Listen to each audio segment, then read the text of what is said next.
Hi, welcome to Write More Light. My name is Sarah with Midwest Writing Center, and I'm super excited to have with me today Lisa Roberts from Iowa City Poetry. I'm going to tell you a tiny bit about her.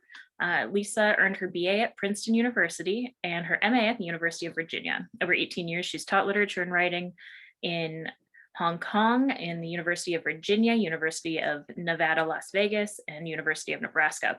After moving to Iowa City, she served as assistant director of the Iowa Youth Writing Project and worked to bring free creative workshops to children throughout Eastern Iowa.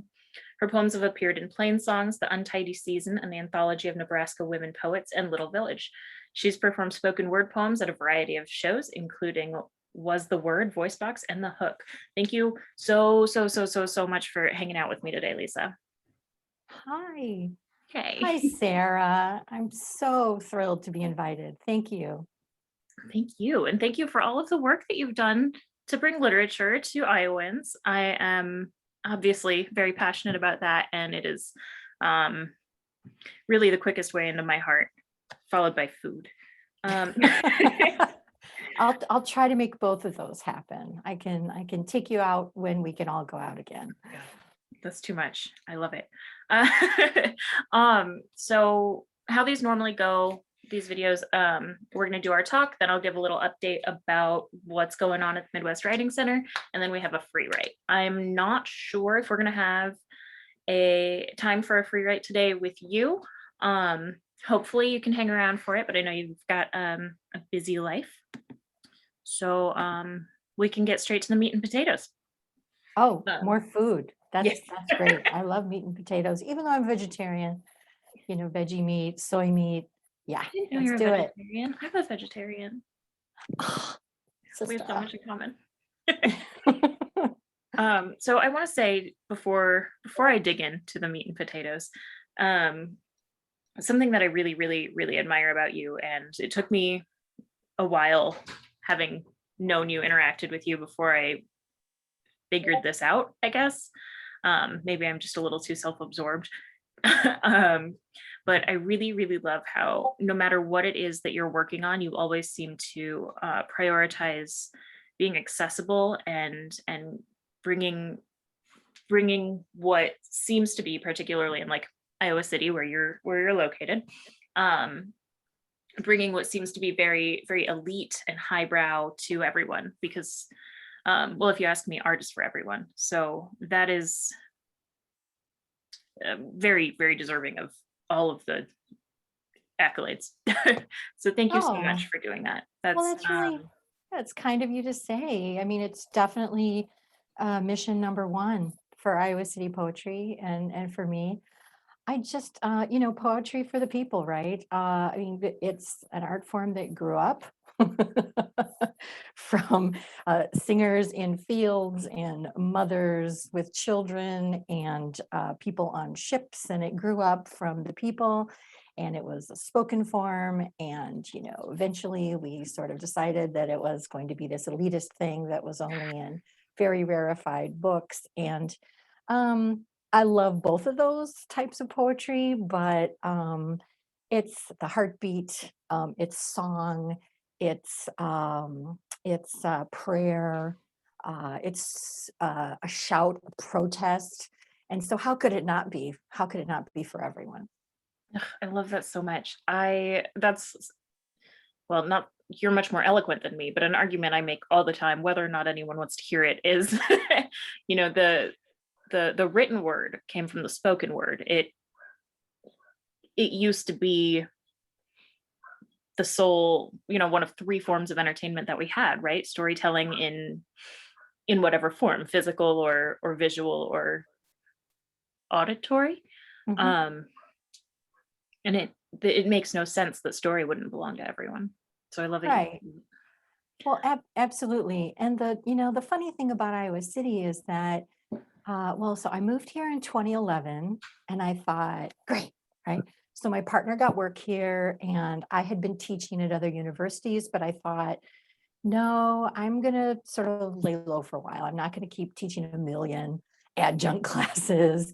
And I want to just sort of get the feel for the place and see how I can enter in, right?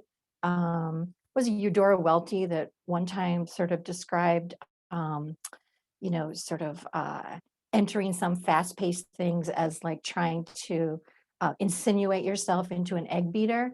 Oh, she talked about driving onto a highway, but that's kind of the way it felt, like getting in Iowa City, right? I'm trying to insinuate myself into an egg beater. There's so much going on.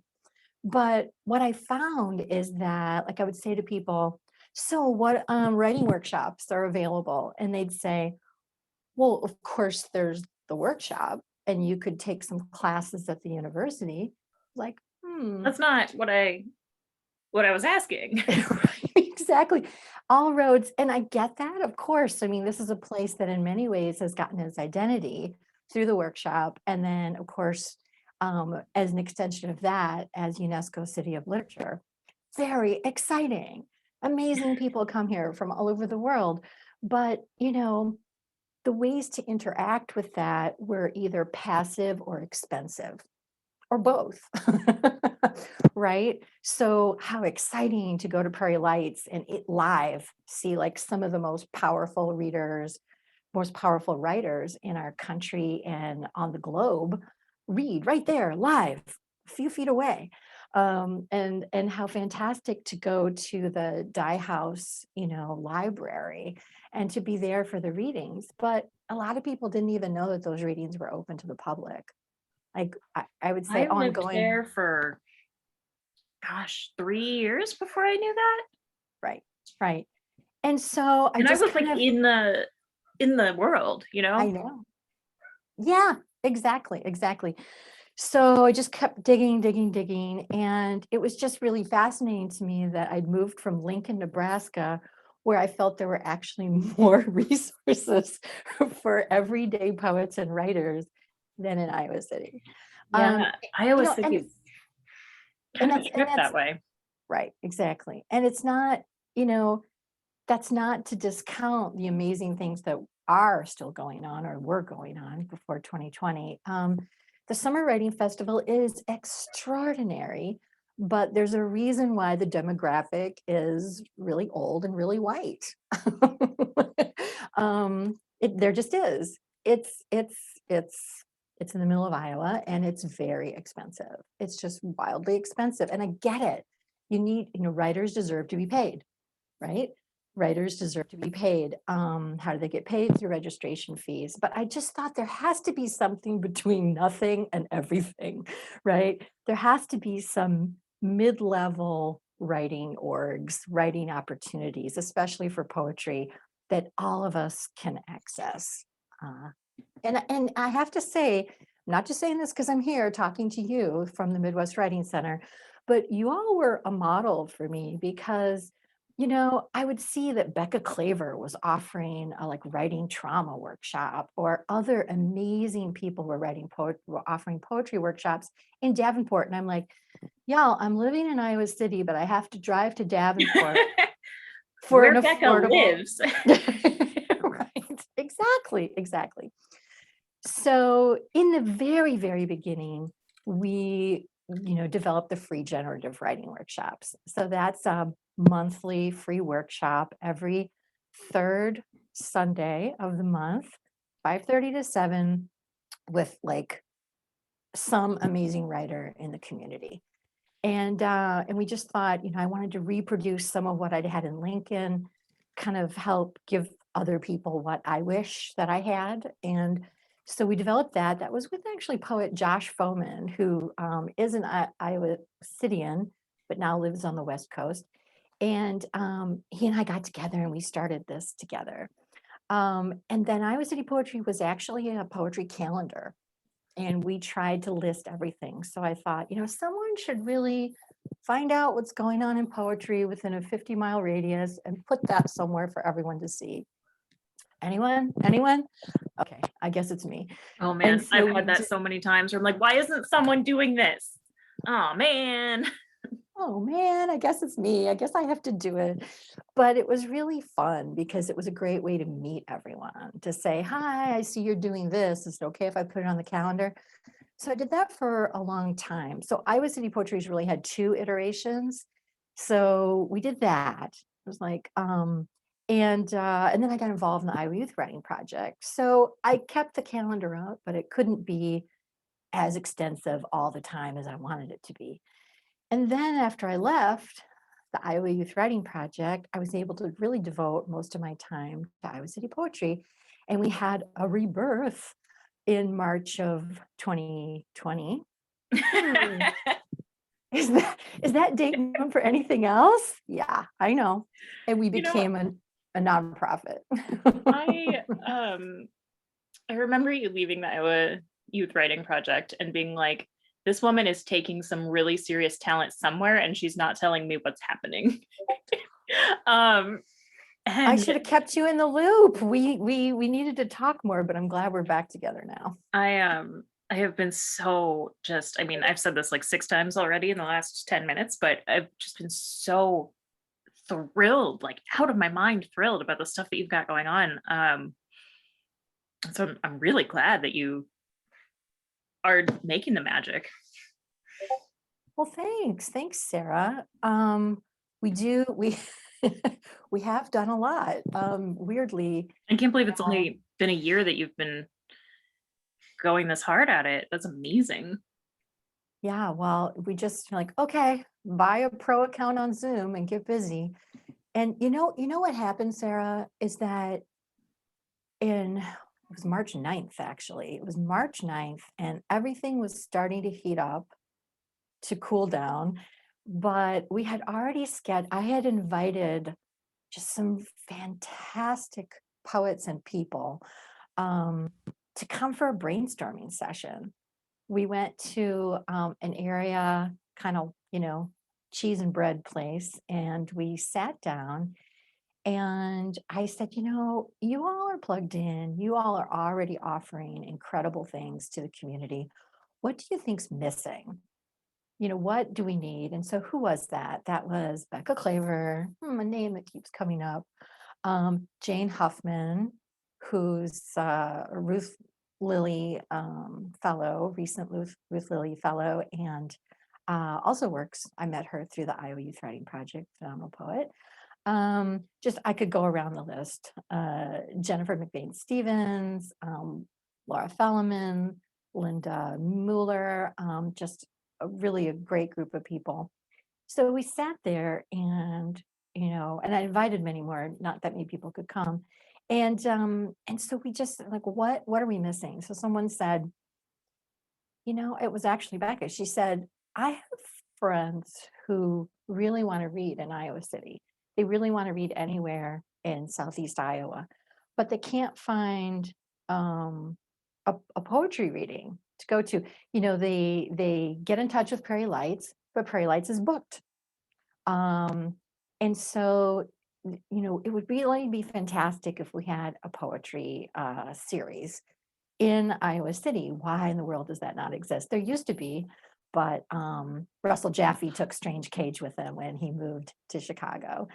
And I know you all do Spectra, which is amazing, fantastic. So, let's get something going here. And someone else said, I want to read, I want to read the latest fantastic poetry that's coming out, but the library doesn't always have it, often doesn't, just because it's so new or it's so niche. And, most mortals can't afford to buy every new poetry book that's coming out. And so we thought, well, we have to either do a poetry exchange or a library, some kind of specifically a poetry library. And it was just amazing, and just a lot of other incredibly great ideas came out of that.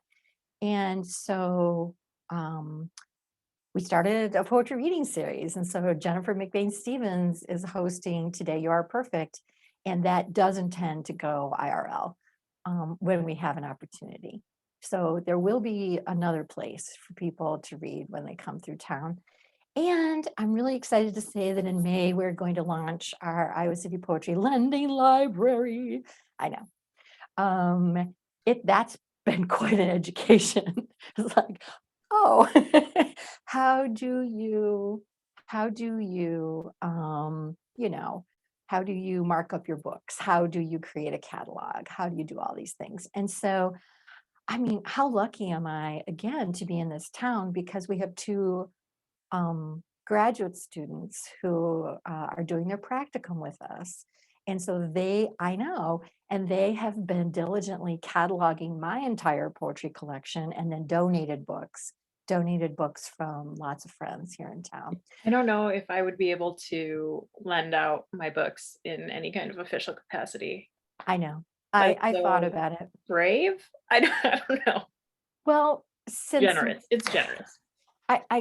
let's put it this way, if I want to borrow them, I'll have pretty easy access. If I want to borrow my own books back. Fair. So I guess what I'm trying to say is that, I had a sense, of what I had missed when I moved here and what I'd really missed, I think, most of my adult life and had a taste of in Lincoln. But I wanted to hear from everyone else, like what they thought, people far more accomplished than what they thought would really add to the environment here. Yeah. So that's kind of what we've been doing in the last year. I'm so excited. Shoot, there was something I wanted to make note of that you said. Um, well, I'll have to just remember it. I didn't write it down. Yeah. um, ugh, I love that so much. I love that you were looking for what's missing and not just relying on yourself for that. I feel like I often believe myself to be the expert. But it's so important. You got a bunch of big name, big brain people to talk about what they want. And I love too that this community, which again is known for making the written word especially elite, right? That all of these people living in this town were like, no, we need more. That's so important. I love that. Yeah. And most of what we're doing, the new programs are all free, right? The reading series is already free. It will continue to be.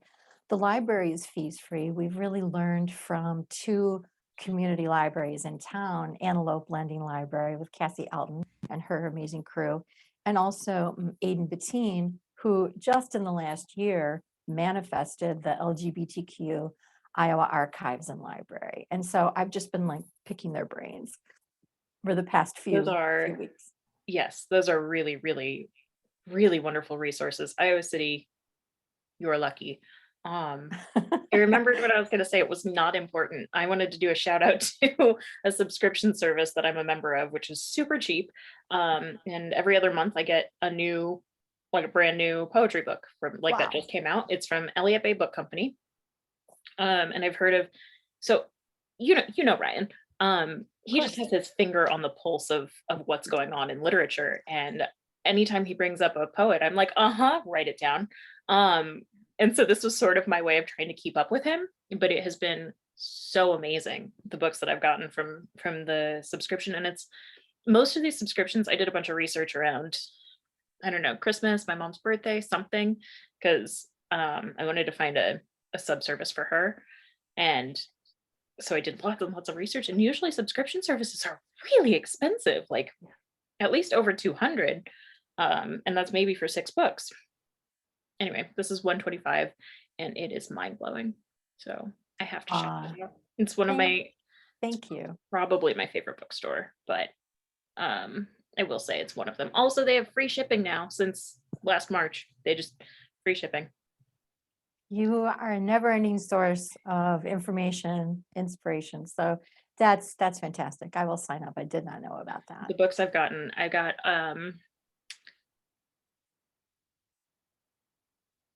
a blank brain is what I got. Philip Justin Reed. I got Horsepower, Khadijah Queen. Horsepower, I just can't remember the author of, but I'm obsessed with her now.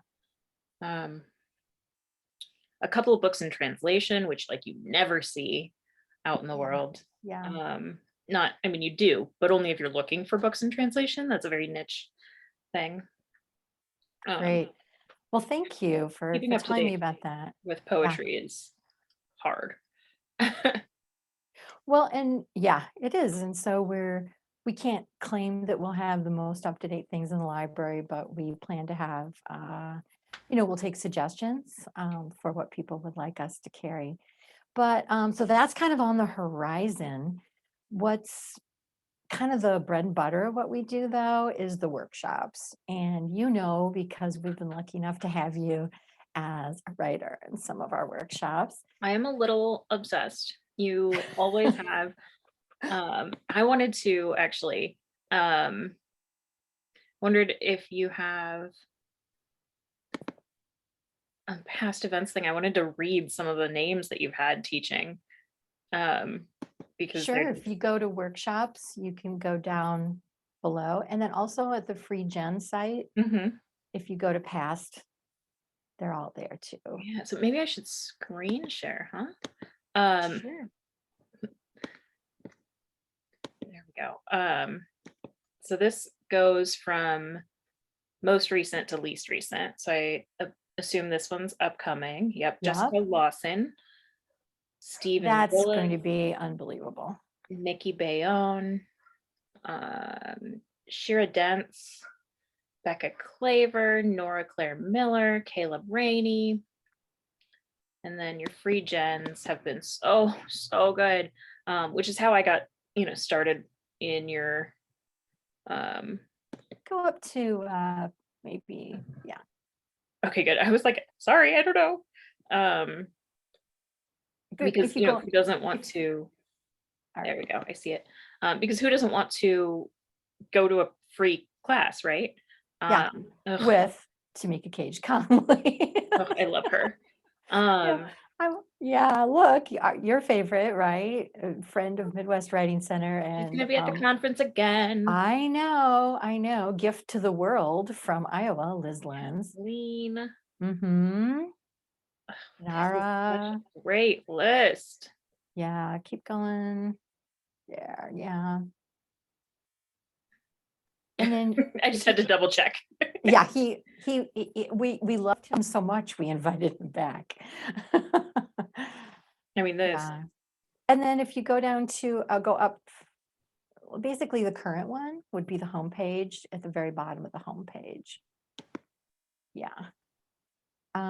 We've got something coming up. It's actually this Sunday. If you just want to click on it, it'll go full screen. So here we have Hometown Girl Made Good, right? Dora went through the workshop, also taught here. She's now at Johns Hopkins, and she's a writer of and a contemporary critic of American sonnets. And we think like the sonnet, yeah. I've been seeing a lot of people seeming to Yeah. return to traditional forms lately, and it's That's right. so Allison Joseph, who is going to be Yes. our keynote at the conference. I have been reading her new book. It's not out yet, but I pre-ordered it and it came right away. And I Yes. didn't. She's big on traditional form, but it's just But here's the definitely thing, right? contemporary. This is what's going on. And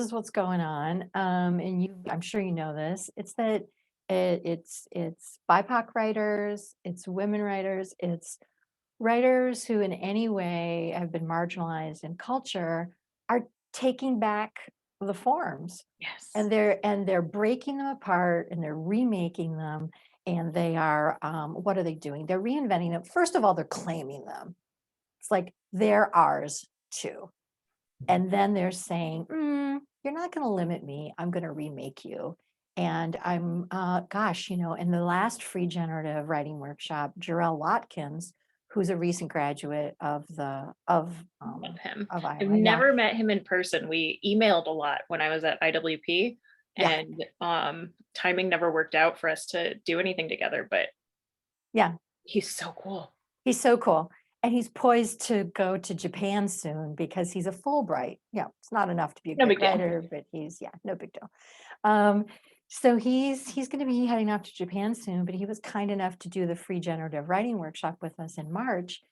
And so here he is tapping into the sonnet tradition. Wordsworth writes, nuns fret not at their convent's narrow room, right? And so the truth is the prison to which we doom ourselves, no prison is. And so it's a sonnet about sonnets. It's about like the comfort of small spaces. But what does Jorrell Watkins do? He writes a poem about Black bodies in prison cells. Yes. And about the toll that takes on the souls of Black and brown folks. And it's so powerful. It's in his chapbook, If Only the Sharks Would Bite. And and he sticks to the traditional form and just fills it with the most revolutionary content. And but then what's going on. I mean, Terrence Hayes, right? And well, Bernadette Peter's great. Myers way back, and then of course there's Wanda Coleman, and just amazing people writing incredible sonnets, and they are breaking the form. They're just reinventing it. And so Dora, this is coming back to Dora.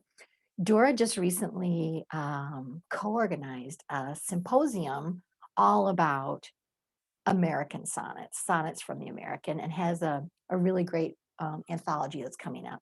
Well, I thought, yes, we're partnering with Riverside Theater with their sonnet project during Poetry Month. And so Riverside is, Adam helping us. is such a gift. Yeah, I know.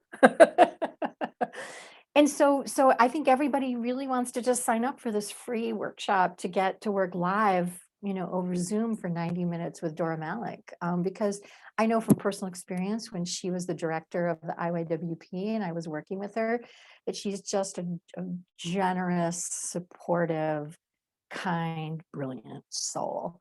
And you don't often get that mix of extreme brilliance and deep, deep kindness. And whenever I get that, I just like, marvel at it and want to stay connected to her as Absolutely. much as possible. Yeah, so we're really lucky she's going to be coming in. And people right there, they can just click on the link to sign up. You're signing up as a Zoom webinar, but I'll we're throw probably that going link in the chat Great. too. Great. Thank you. So we're excited about that. We have a lineup coming up, and yeah, it's been so fun to just to go like, well, who's our dream team? Like, if we could have anyone who has a tiny bit of connection to Iowa City, who would it be? It's like, well, why don't we see if Alexia Arthurs would lead a free jam? Do you think? Let's see. So we just toss the email out, and then people are so kind and generous, and they come in to do a community writing workshop. I can't. Yeah, that's one of the things that just kills me about your instructors. I'm always, I mean, I'm always one who's like, well, just ask. Worst they can do is say no. But you just have such killers. Do you specifically only choose or ask writers who have a connection to Iowa City? So for the free generative writing workshop, we don't. We tap into connections across the country and across the world. It tends to be, and I co-lead that with Jenny Colville, who's the head of Prompt Press. And so Jenny came on just very short time after Josh left. And so Jenny and I have been working together on the free gen. So it's kind of half sponsored by Prompt Press and Jenny, and half sponsored by Iowa City Poetry and me. Yeah, and so, because she's a fiction writer and because she edits a journal that welcomes all genres and hybrid material, she has lots of really fantastic connections across the country. So, yeah, I think that for the free gen, we have a really kind of a wide and deep pool. For Iowa City Poetry, for the extended workshops, the kind of multi-week workshops, it's really only been going on for a year. So we're building the plane while we fly it. And I think that I have tried to stick with writers who have some kind of connection. It just makes sense. I mean, why is it called Iowa City Poetry if the people leading the workshops don't have some link? No, that doesn't mean that they have to have gone to the workshop. Absolutely not. There are so many strong writers who live in town and who have passed through here who don't have that link. We'd be very, very lucky to have them join. Yeah, also, like, even if it were a Iowa City exclusive, like, who hasn't been to Iowa City?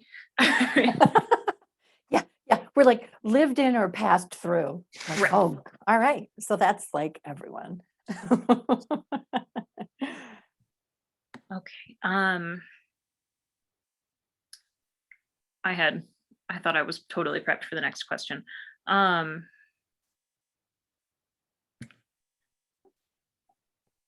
what can you tell me about what you have coming up, Oh, especially and including the May 1 event? yeah. Okay, let's get to that. Let's talk about that. And then I want to tell you about something that I've been writing a grant for the last 2 weeks. I know, and I think you'll be excited. We're sort of hoping yeah, we can maybe we can partner a little. We'll see. We're going to send an invitation to Midwest Writing Center. All right. So, yeah, May 1st. April is Poetry Month, and at Iowa City Poetry, every month is Poetry Month. So we don't have a lot of extra programming except for the youth and the adult sonnet writing workshops. But we're going to kind of round off the month on May 1st with the launch of our first community-wide event. So this is Iowa City Poetry Alfresco. And what does that mean? It's an open air, outdoor, socially distanced, progressive poetry reading. And so we have 30 different poets who have agreed to come and read from the porches of homes and the gazebos and shelters of public parks on the north side of town. And that's really kind of the beautiful area of town with the bricked streets and the homes that are, 120 years old. So it was really fun to kind of reach out to the larger community and ask people, you know, we want to keep everyone safe. There's no way we want to bring people into your home to endanger anyone. Do you have a porch we could have a poet read from, and a yard that people could kind of fan out in and listen from? And 12 different people said, yes, we do.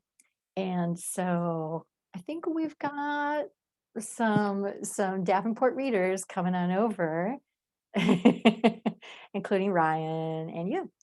I So definitely, when I got the email, I was like, so we carpooling or it was a right, very happy day for us. right, exactly. And we're going to have the full list of readers. We're just kind of locking things in, firming up the lineup, just making sure everyone can come when they said they would. And we'll be publicizing that very soon. By Monday, we'll have that up for everyone to take a look at. What's Kitty doing? Cuddling. Sorry. Aw, It was just too cute not to share. so cute. Yeah, and David Doerr, I don't know if you know him, but he's a poet in town who taught for 30 years at George Washington in Cedar Rapids High School. And he's just such a force in town. And he came up with this idea. He said, we've all missed poetry readings over the last year, among all the other things that we've missed. Um, and, do we dare try to organize something outside? And I just love the mix of all different kinds of poets who are going to be reading here. It's community members, people connected with you, people from, the surrounding area. We've got some Cedar Rapids writers coming in. So I love that we're just going to celebrate poetry in the community safely and see how it goes. This might be the first annual. We'll see. That would be so great. I think we're at this really delicate point where everybody's really tired of not doing anything, but also, it's not over. But we're super excited to this summer. We are starting in May 22nd. We're gonna get back to doing Spectra outdoors at Roz Talks, and we're just it's just unreal how excited I am I've skipped so many events in my life, and now I'm just like, I need my fix so bad. I hear exactly what you're saying. And yeah, It used to just be like, oh well, there'll be another one, but don't take anything for granted, I guess. well, it's exactly right. And it's funny, about 2 weeks ago, David Dura and I met with one of the hosts, and we were just on their front yard, in their front yard, kind of looking everything over. And I said, "Well, what is the strange feeling that's coursing through my body?" I think it's happiness. Just meeting, seeing other people. I mean, I've really been a nun, the way I know that so many, the rest of us have. And we've had to be to try to keep people as safe as possible. But I think the whole evening is going to be like that. Like, I'm in the presence of other people, and we're um, enjoying this literature and, supporting poetry together, hearing some great, great poems. I know I was trying to think of the last time I saw someone. Um and it's I I saw Becca Claver at a protest last Yep. year, and Yep. I was like, person. There were plenty of people, but like this was one I knew. Right. Um Yeah, yeah, so that's kind of exciting for us because it's our first big event. We've never really held a big event. We've done lots of workshops. We've now organized readings. We're doing a library, but when I worked with the Iowa Youth Writing Project, we did produce a lot of large events for the kids. So, you know, thanks to the work that I did there, I think I developed some skills to be able to help to do this. So, um, what's coming up? Oh my gosh. All right. I want to tell you about something. Iowa City Poetry has focused primarily on adult writers. And so we haven't really branched out in the past to youth writing, in part as out of respect for the Iowa Youth Writing Project. Um, they're really the experts. I know that from having worked with the org for so long. And but we have started to do some collaborations, which are really exciting. And Caleb, the Negro artist Rainey of Icy Speaks, reached out to Iowa City Poetry and said, what could we do together? What could we create together? And so Icy Speaks is a spoken word youth. Yeah, you know about Icy no, no, Speaks. no. You should say. Some people don't. Oh, all right.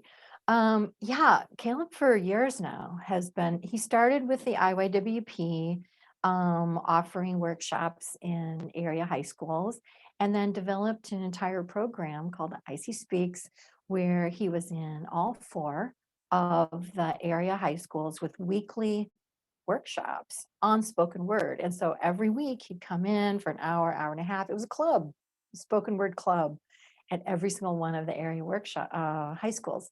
And so he just does so much. He not only does the weekly workshops, but that he organizes performances, showcases. He does March Madness, which is basically a slam over Instagram and Facebook.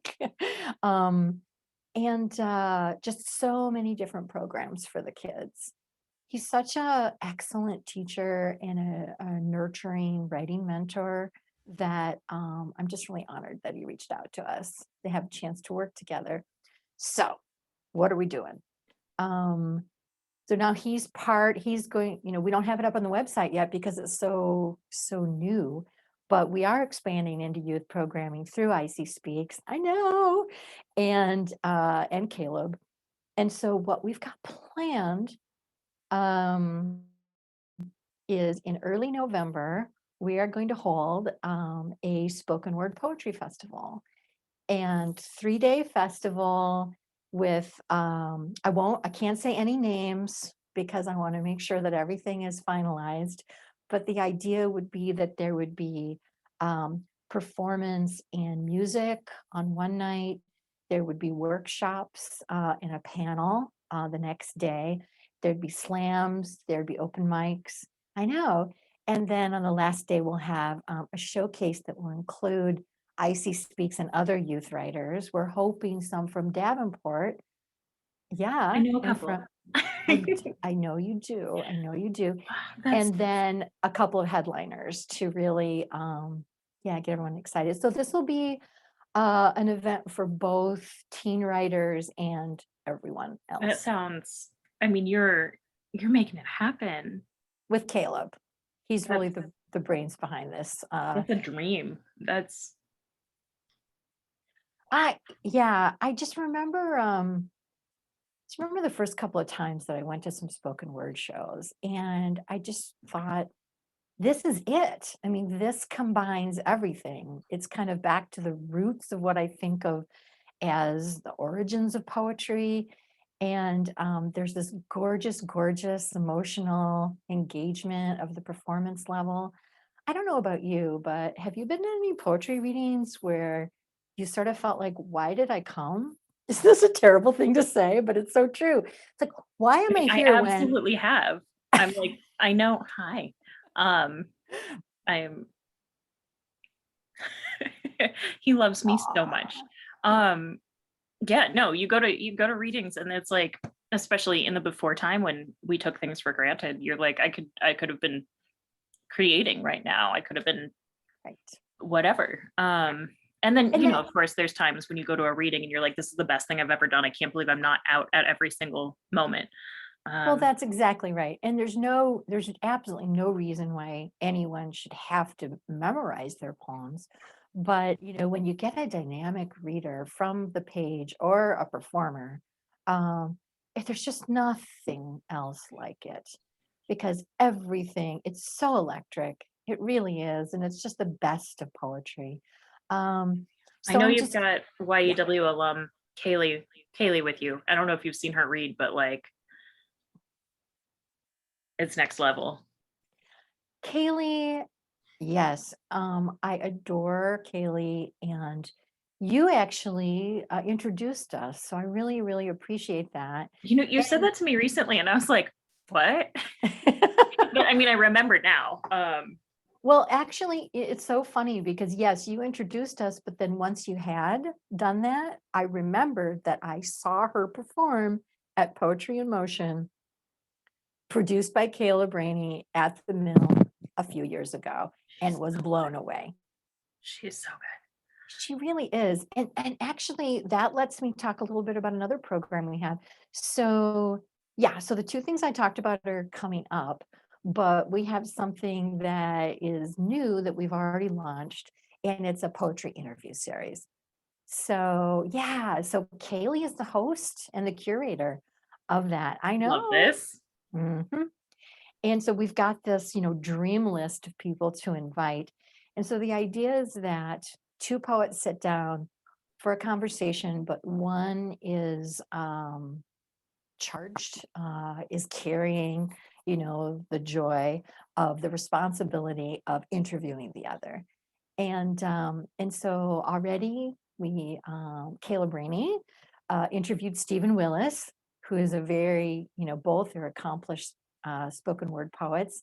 And Stephen, who's now kind of transitioning into other art forms, really, cut his teeth and made his way, winning, award after award as a slam poet in New York and on, the national and global He's a stage. cool teacher.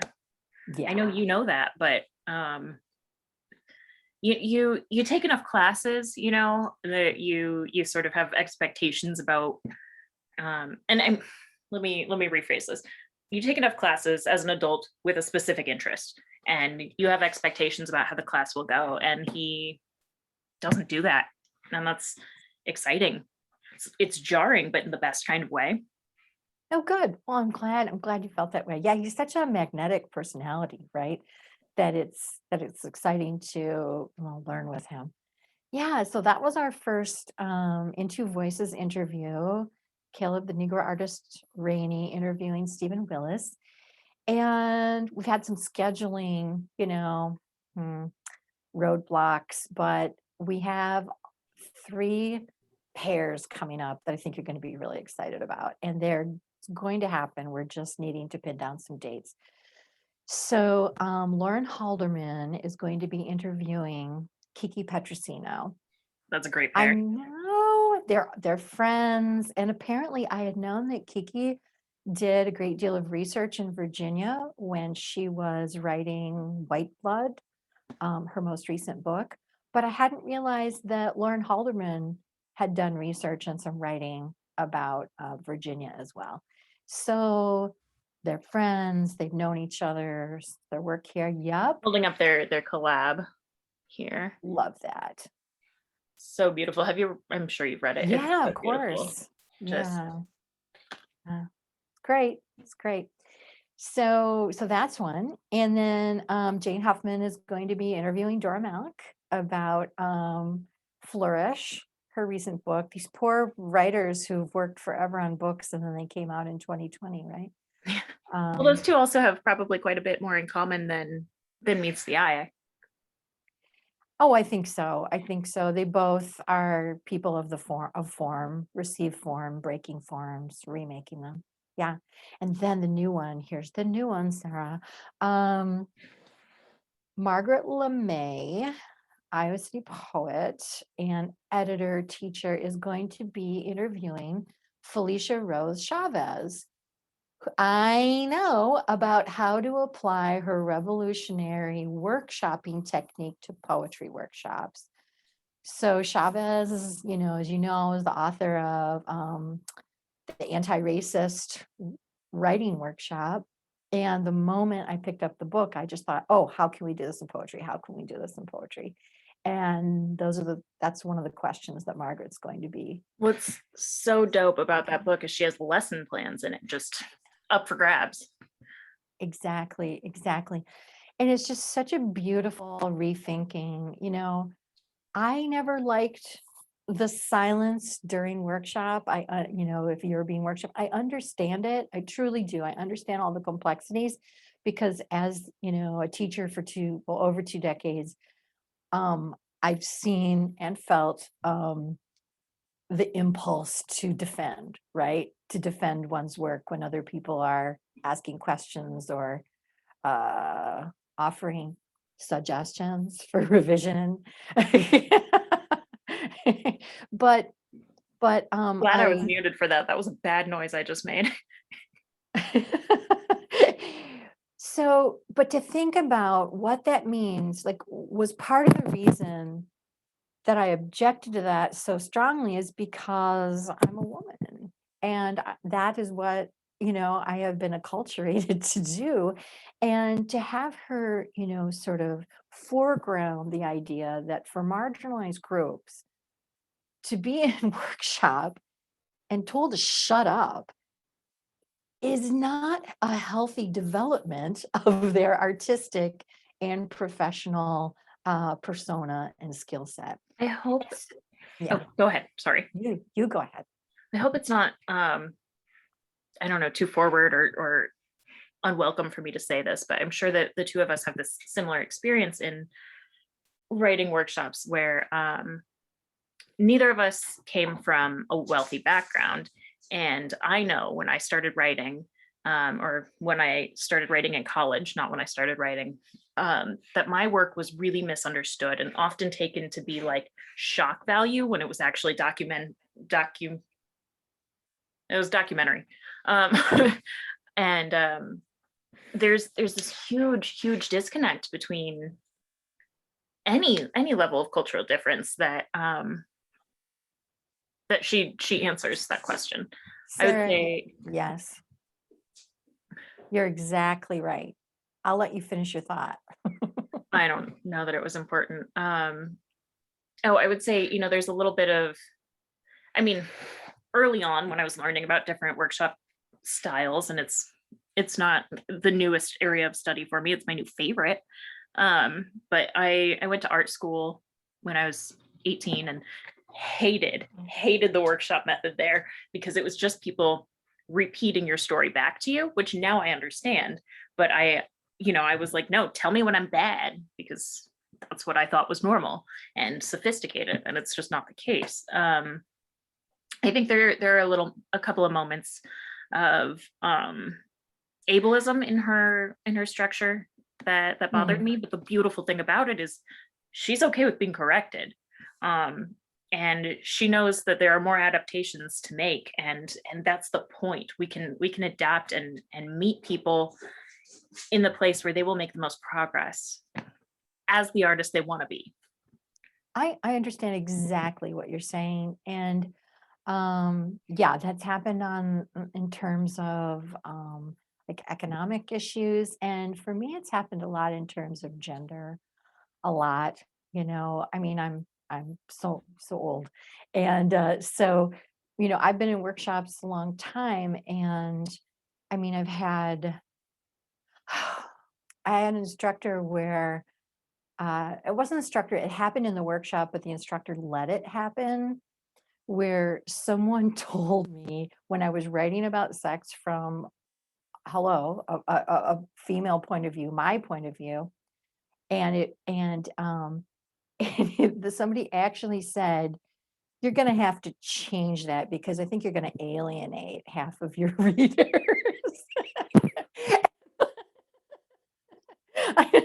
I'm sorry.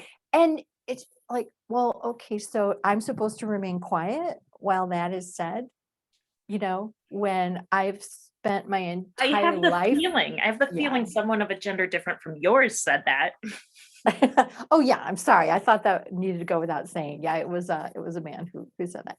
Um, yeah. So it's just fascinating, to be somebody who has cut her teeth right on reading all the male poets, you know what I mean? Adoring the metaphysicals, adoring the romantics, adoring, Hopkins and so many of the Victorians. Yeah, okay, the modernists. And then, but all men, right? All men. Okay, throw Christina Rossetti in there, right? And then that's it. So for me to kind of have this awakening in my midlife where I just read nothing but female poets and then began to realize I could write from my own perspective. And then to have someone in workshop tell me that I was making a mistake. I mean, luckily I was old enough and feminist enough and ironic enough to understand what was happening in the moment. But w- what about, you It's so know, silencing. people who aren't? Yeah, who aren't. And yeah, Yeah, if you so already don't like fit in this environment, it just pushes you out of it. that's exactly right. That's exactly right. So I'm excited about that element too, and just who knows what else we'll be coming up with. Uh, the transition back to in real life is going to be long and slow and complicated, I think, for us in some ways.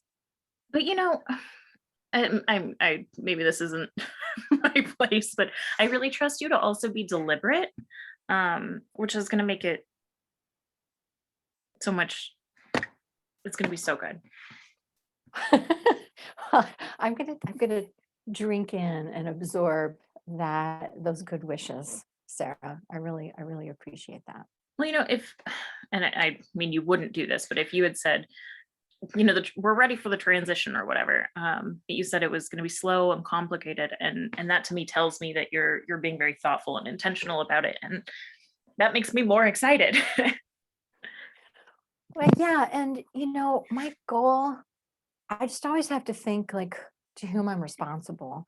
And I really have two groups I feel that I always want to honor, and it's the instructors that we hire, and then also obviously all of the poets, the writers who join our workshops. And so it's such a balancing act because, as I said before, right, poets deserve to be paid. Um, Poets deserve to be paid. And so when we hire teachers for the workshops, I'm very clear about, this is the fee structure because we're keeping costs very low for our students.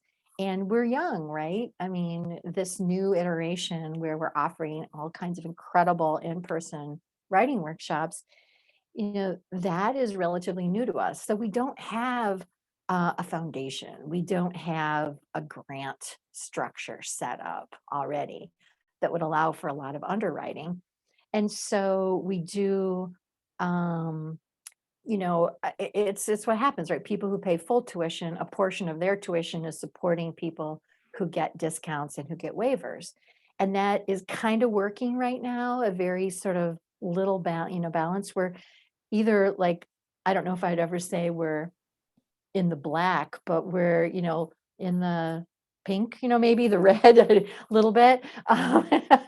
So we're always kind of making it work. And I guess what I'm trying to say is that I want all the money to go to the teachers. And when we go back in real life too, there'll be site, there'll be, a place, we'll be having to rent a place. And this is all maybe a little too in the weeds for our discussion, but No, I I mean, appreciate I'm your really faith. grateful that you're willing to talk like this. I think people who are interested in this content, right, are going to be interested in all of this content. I want to pick your brain forever about it. This is I know I work for an organization that I'm just madly in love with and have been for half of my life, literally. Um, but starting something based on your beliefs and your passions, and then figuring out how to just make it real, like who doesn't want to learn about that? Oh, thanks. That's so good to say. Well, I think that one thing about, you know, becoming a grown-up is that you you have the opportunity to kind of minister, and I don't mean that in a religious way, minister to the child you were. You know what I mean? And you get to say, like, what did I not have that I really needed when I was a teenager, when I was a kid, when I was a young adult, and when I was kind of coming into my own writing. And so in the Iowa Youth Writing Project, I just tried to do that, to kind of say, I want to provide to these kids what I wished I would have had when I was their age. Obviously, always listening to them too for what they need. And that's what we're doing with ICP. So you got it, Sarah. That's the story. That's the straight scoop. I know that your time is limited today, so I will let you go at the hour mark, which is what you I think a little over what you requested, but maybe you'll let me have you back. I still have like 5 questions for you. Oh So my gosh. Okay. I definitely have enough energy for 505 with you, Sarah. Thank you so oh, much. thank you so much. And thank you for being here. I put lots of links in the chat for anybody interested in what Iowa City Poetry is up to or any of the artists we talked about. Um, and I'm going to take that as an agreement that Lisa will be back. Thank you so much. And Lisa, please write more light into your life. Thank you, Sarah. Thank you, Ryan. Thank you, Midwest Writing Center. Let's all stay in the light. Okay, bye.